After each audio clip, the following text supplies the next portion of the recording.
চরাঞ্চলে মানুষ নিয়ে যায়। মানুষ চরাঞ্চল থেকে এপারে হাট বাজার করার জন্য আসে, নিজস্ব বাড়ি করে আসে, আত্মীয় স্বজনের সাথে দেখা করার জন্য আসে।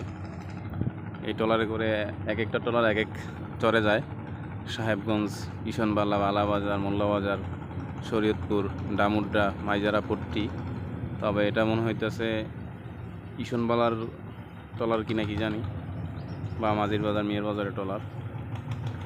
মোটামুটি অসংখ্য লোকজন আছে।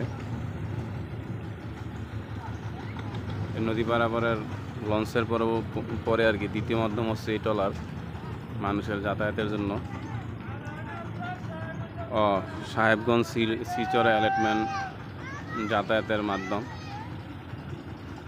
ট্রলার। তো ওখানে দেখা যাচ্ছে 2-3 জন যাত্রী আছে, তারা উঠবেও।